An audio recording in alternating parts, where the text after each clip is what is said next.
oh ternyata di daerah Keputih itu ternyata murah sesuai dengan budget saya, terus juga rumahnya itu adem gitu kayaknya. Akhirnya saya memutuskan untuk beli di situ.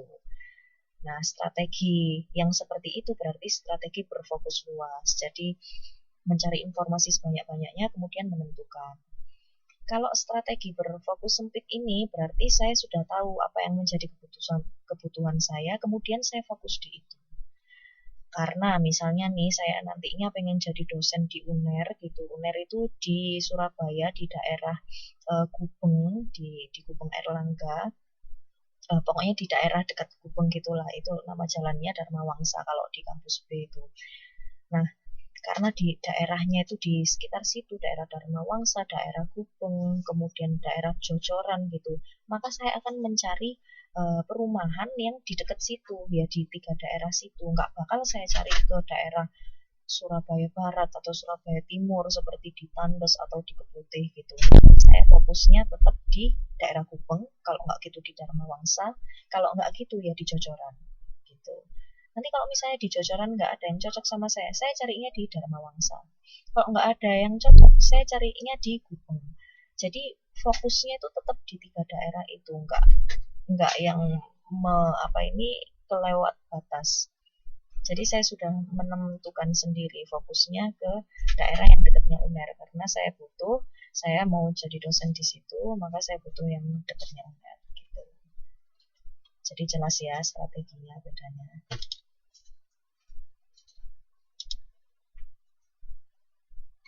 Nah, kemudian ini ada faktor-faktor yang berhubungan dengan pencarian informasi.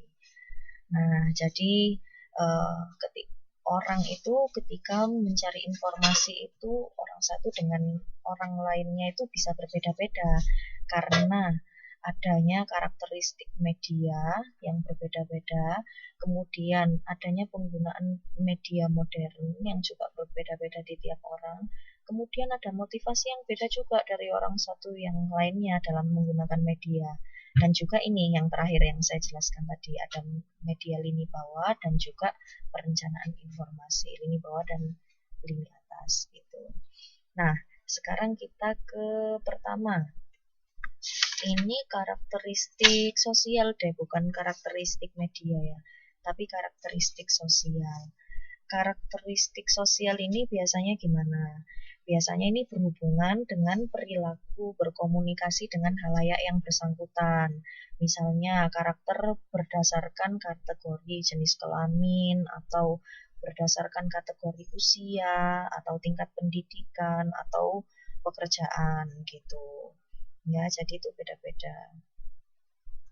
Nah, beda-bedanya kayak gimana? Ini biasanya ini ada beberapa ini ya, beberapa argumentasi yang berbeda-beda eh, antara pakar satu dan pakar lainnya. Kalau menurut Alfian dan Chu, nggak tahu ini bacanya gimana, Pak Chu. Nah, itu dia mengemukakan bahwa tingkat pendidikan yang tinggi itu biasanya selaras dengan tingkat menonton TV. Jadi kalau S3 itu orang yang sudah menempuh S3 itu pasti nonton TV-nya lebih sering daripada orang yang menempuh S1 gitu. Itu yang dikemukakan oleh Alfian dan Ju. Itu berbanding terbalik sama yang dikemukakan oleh National Audience Demographic Report yang dikutip oleh Comstock. Berbaliknya gimana? Bahwa tingkat pendidikan tinggi itu justru malah lebih minimal dalam menonton televisi. Kalau saya sih berpegangan yang kedua, yang National Audience Demographic Report ini, karena yang lebih sering saya ketemu ya itu tadi, kalau misalnya dia tingkat pendidikannya tinggi, biasanya dia nggak care atau nggak gitu mempedulikan apa ini namanya TV apa atau merek apa saja yang ditayangkan di TV. Misalnya ya saya seorang majikan gitu, saya punya apa ini namanya asisten gitu di rumah saya yang biasanya nyuci baju atau nyuci piring. Yang biasanya ngelihat iklan deterjen itu biasanya asisten saya, bukan saya sendiri. Jadi yang biasanya untuk menentukan, oh deterjen ini aja bu, ini tuh bagus, murah, ini kayak gini gini gini bisa bikin putih kalau pakai surf daripada pakai apa ini namanya Daya atau yang merek-merek lainnya gitu. Nah, itu biasanya yang lihat itu kan asistennya. Kalau saya berpegangan yang itu, jadi tingkat tingkat pendidikan seseorang itu biasanya malah berbanding terbalik dengan ketika dia menonton TV. Nah, kemudian ada pendapat lain dari Dominic. Kalau Dominic ini meneliti media cetak bahwa tingkat pendidikan yang tinggi itu biasanya keterbacaan media cetaknya itu juga tinggi. Jadi kalau misalnya orang yang apa ini S1 itu biasanya lebih haus akan media cetak daripada anak SMA. Kalau SMA mungkin lebih sering main-main, nggak apa ini memperhatikan koran pada hari itu. Tapi kalau sarjana apa ini yang sedang menempuh S1 itu biasanya lebih care. Oh, berita hari ini apa aja ya yang ada di koran gitu. Itu karakteristik karakteristik sosial, bukan karakteristik media. Nah, kemudian setelah karakteristik media, ini ada faktor-faktor yang lainnya, faktor yang berhubungan dengan pencarian informasi sesuai dengan penggunaan media modern. Nah, penggunaan media modern ini, sebentar.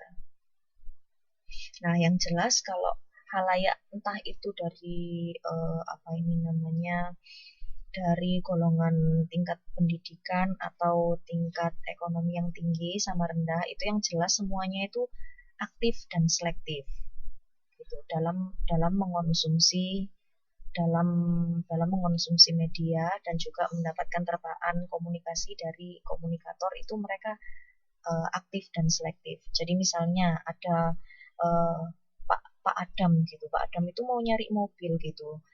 Mau nyari mobil dengan merek yang bagus dan memiliki spesifikasi yang tinggi dan lengkap di mobil itu.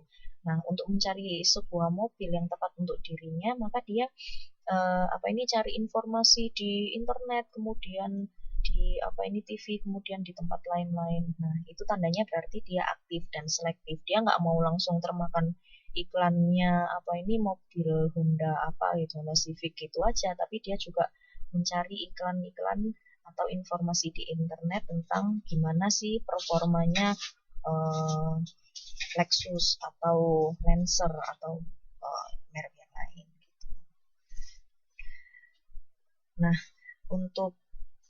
untuk apa ini namanya pendekatan yang dilakukan oleh komunikator terhadap masyarakat, ini McWhile ini mengemukakan ada 3 jenis pengaruh dari media massa. Jadi setelah mengonsumsi media massa itu nanti masyarakat itu bakal memiliki 3 jenis efek. Yang pertama, ini masih menurut McWhile ya. Yang pertama ini adalah pengaruh efek gitu. Pengaruh efek. Jadi di pengaruh efek ini yang ditekankan adalah isinya. Jadi setelah Pak Adam membaca koran, akhirnya dia tahu isi dari konten di iklan tersebut bahwa Honda Civic itu ternyata hemat bensin misalnya, kemudian bodinya bagus gitu, terus cocok dan elegan untuk Pak Adam gitu. Itu yang isi, jadi tahu ya pengetahuannya itu nambah setelah apa ini mengonsumsi media massa. Kemudian yang kedua adalah pengaruh konsekuensi atau penggunaan. Kalau yang konsekuensi ini berarti dia lebih merupakan akibat penggunaan dan bukannya sifat-sifat isi. Jadi dia lebih fokusnya ke penggunaannya. Jadi dia udah mulai nyoba. Bukan cuma tahu isinya aja atau teorinya aja, tapi dia udah mulai nyoba. Kemudian yang berikutnya adalah yang efek psikologis. Setelah mencoba, wah ternyata dia ketergantungan. Nanti mau beliin anaknya, mau beli Honda Civic lagi gitu. Nah itu di situ itu pengaruhnya. Gitu ya. Tapi itu semuanya nggak lagi-lagi itu nggak semua orang itu bakal mendapatkan pengaruh itu juga atau memiliki keaktifan dan tingkat seleksi yang setinggi Pak Adam juga gitu. Tiap orang itu berbeda-beda tergantung orangnya dan juga jenis isi pesannya. Gitu. Kalau misalnya penting banget itu pasti biasanya dia lebih lebih apa ini cenderung untuk mencari lebih dalam.